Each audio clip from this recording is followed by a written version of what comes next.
হরে কৃষ্ণ। আজ আমি আপনাদের নিয়ে এসেছি সেই তিথি, যেই তিথির জন্য আপনারা সবাই অপেক্ষা করছেন।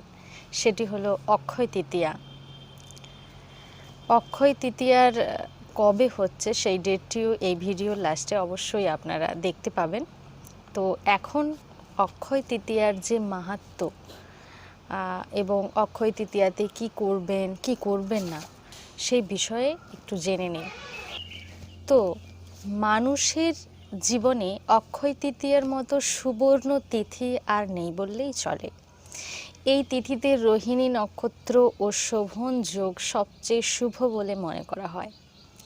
সনাতন বিশ্বাস মতে অক্ষয় তৃতীয়ার বিষ্ণুর পুজো করলে সম্পদ বৃদ্ধি হয়। একই সঙ্গে বিষ্ণু ও শিবের পুজো করলেও শুভ ফল পাওয়া যায়। গঙ্গায় স্নান করতে যাওয়া সম্ভব না হলে বাড়িতেই গঙ্গা জলে স্নান করার পর বিষ্ণু মূর্তিতে মাখাতে হবে চন্দন, এর সঙ্গে দিতে হবে তুলসী পাতা, সম্ভব হলে বেলফুলও দেওয়া যেতে পারে। এছাড়াও দুধ, দই, ঘি, মধু ও চিনি দিয়ে পঞ্চামৃত তৈরি করা যেতে পারে।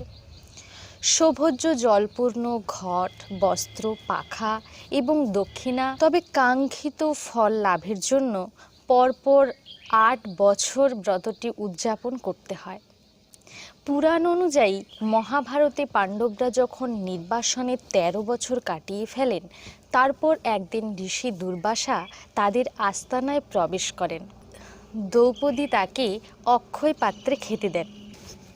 এই আতিথেয়তায় মুগ্ধ হয়ে দুর্বাসা বলেন, আজ অক্ষয় তৃতীয়া, আজকে যে ছোলার ছাতু, গুড়, ফল, বস্ত্র, জল ও দক্ষিণা দিয়ে বিষ্ণুর পূজা করবে সে সম্পদশালী হয়ে উঠবে। এই পবিত্র তিথিতে কোনো শুভ কার্য সম্পন্ন হলে তা অনন্তকাল অক্ষয় হয়ে থাকে।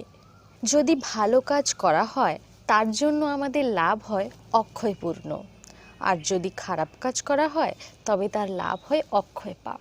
তাই এই দিন খুব সাবধানে কাজ করা উচিত। খেয়াল রাখতে হবে ভুলেও যেন কোনো খারাপ কাজ না হয়ে যায়, কখনো যেন কটু কথা না বেরোয় মুখ থেকে, কোনো কারণে যেন কারো ক্ষতি না করে ফেলি বা কারো মনে কোনো আঘাত না দিয়ে থাকি। তাই এই দিন যথাসম্ভব মৌন থাকা জরুরি। আর এদিন পুজো, জপ, ধ্যান, দান, অপরের মনে আনন্দ দেওয়ার মতো কাজ করা উচিত। যেহেতু এই তৃতীয়ায় সব কাজ অক্ষয় থাকে, তাই প্রতিটি পদক্ষেপ ফেলতে হয় সতর্কভাবে। প্রশ্ন হচ্ছে, কি ঘটেছিল অক্ষয় তৃতীয়ার পূর্ণ লগ্নে? তো শুনে নিন। কুবেরের ধন ঐশ্বর্যের কথা কে জানেন না, সবাই জানেন। ওই দিন কুবেরের তপস্যায় তুষ্ট হয়ে মহাদেব তাকে অতুল ঐশ্বর্য প্রদান করেন। এই দিন কুবেরের লক্ষ্মী লাভ হয়েছিল বলে এই দিন ভৈরব লক্ষ্মী পূজা করা হয়। আবার এই দিনেই জন্ম হয়েছিল মা অন্নপূর্ণার। এই দিনেই মহাভারতের রচনা আরম্ভ করেছিলেন মহর্ষি বেদব্যাস ও গণেশ। তাছাড়া এই দিনেই সত্যযুগের সূচনা শুরু হয়। রাজা ভগীরথ এই দিনে গঙ্গা দেবীকে মর্তে নিয়ে আসেন পূর্বপুরুষদের মুক্তির উদ্দেশ্যে। অক্ষয় তৃতীয়া পুরীর জগন্নাথ দেবের মন্দিরেরও একটি তাৎপর্যপূর্ণ দিন।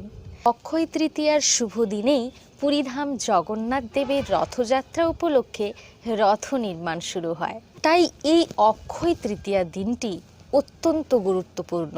এই অক্ষয় তৃতীয়ার দিনটি অবশ্যই আপনারা পালন করুন, কেননা আপনাদের সব কর্মই অক্ষয় হয়ে থাকবে। তাই সবাইকে বলবো আপনারা অবশ্যই পালন করুন এবং ভালো থাকুন। হরে কৃষ্ণ।